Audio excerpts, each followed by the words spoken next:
CPM party జిల్లా మండల నాయకత్వం అందరం కూడా రామన్నపేట పట్టణంలో నెలకొల్పుతున్నటువంటి అంబుజా సిమెంట్ అదాని గ్రూప్ సంబంధించినటువంటి రేపు నిర్మించబడుతున్నటువంటి ఆ స్థలంలో మేము అందరం కూడా ఇక్కడ ఉన్నాము. ఇది తెలంగాణ రాష్ట్ర ప్రభుత్వంతో అదాని గ్రూప్ వాళ్ళు చేసుకునే ఒప్పందంలో భాగంగా ఇక్కడ ఇండస్ట్రీ రాబోతున్నది. అయితే ఈ ఇండస్ట్రీ ముందు రైతాంగం చెప్పింది ఏంటంటే డ్రై ఫ్రూట్ వస్తుంది, ఇక్కడ కేవలం ఇక్కడి నుంచి ఎగుమతి జరుగుతుంది అని చెప్పని రైతాంగాన్ని మభ్యపెట్టి ఇక్కడ భూసేకరణ చేశారు, భూముల్ని కొన్నారు. రైతాంగం అందరూ కూడా అమాయకంగా భూముల్ని అమ్మేశారు. తర్వాత ఇప్పుడు చెప్తుంది ఏంటంటే ఇప్పుడు ప్రతిపాదన ఏమిటంటే ఇక్కడ సిమెంట్ గ్రైండింగ్ ఏర్పాటు చేస్తాము, ఇక్కడ సిమెంట్ ఉత్పత్తికి సంబంధించినటువంటి ఇండస్ట్రీ ఏర్పాటు చేస్తామని చెప్తున్నారు. అయితే సిమెంట్ ఇండస్ట్రీ ఉత్పత్తి అనేది చాలా భయంకరమైంది. దీనివల్ల అనేక రకాలుగా నష్టం జరిగేటట్టు పరిస్థితి ఉన్నాయి. మొత్తము ఈ ప్రాంతంలో ఎందుకంటే సుమారు 1400 కోట్లతో నిర్మించబడుతున్నటువంటి ఇండస్ట్రీ కాబట్టి ఈ ఇండస్ట్రీ వల్ల ఇక్కడ శబ్ద కాలుష్యం ఏర్పడుతుంది, వాయు కాలుష్యం ఏర్పడుతుంది, జల కాలుష్యం వస్తుంది. అలాగే మనిషి మనుగడకి ప్రమాదమైనటువంటి పరిస్థితులు కూడా ఏర్పడే అవకాశం ఉంది. ఎందుకంటే చుట్టుపక్కల ప్రాంతం అంతా కూడా పొల్యూట్ అవుతుంది, పంట పొలాలు మొత్తం ధ్వంసం అయిపోతాయి.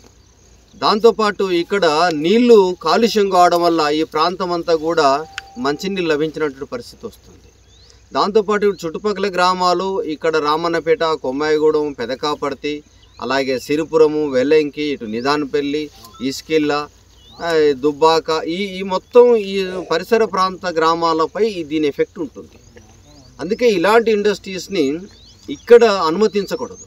కానీ తెలంగాణ రాష్ట్ర ప్రభుత్వం ఒప్పందం చేసుకునేటప్పుడు ఇక్కడ వాళ్ళు వివరణ ఇచ్చారు, ఇక్కడ ఎలాంటిది హాని ఉండదు, ఇక్కడ ఫారెస్ట్ వాళ్ళు ఇక్కడ ఏ ఇబ్బంది లేదు, ఇక్కడ ఎలాంటి జంతువులకు ప్రమాదం ఉండదు అని. రాను రాను ఇలాంటి ఇండస్ట్రీస్ మేము మన జీవితంలో అనేక చూసాం. ఇప్పుడు రాసి ఇండస్ట్రీ పెట్టారు నార్కట్పల్లి, చుట్టుపక్కల పంట అంతా ధ్వంసం అయిపోయింది. మీరు చూడండి, ఎక్కడ ఇండస్ట్రీ ఉన్నా అక్కడ నో మ్యాన్ జోన్గా మారే పరిస్థితి వస్తుంది. అంటే ఇక్కడ మానవులు నివసించే ప్రదేశం కాదు అనే స్థితికి వచ్చేస్తుంది. అలాంటి ఇండస్ట్రీస్ వల్ల ఏం ఉపయోగం? ఏదన్నా మానవ మనుగడకు ఉపయోగపడాలి తప్ప మనిషి జీవితాన్ని ధ్వంసం చేస్తున్నటువంటి దుర్మార్గమైనటువంటి ఇలాంటి ఇండస్ట్రీస్ వల్ల ఏం ఉపయోగం? అందుకే ఈ ఇండస్ట్రీస్ ఏ రకంగా చూసినా హానికరమైన ఇండస్ట్రీ ఇది. కాబట్టి ఇలాంటి ఇండస్ట్రీస్ను ఉపసంహరించుకోవాలి.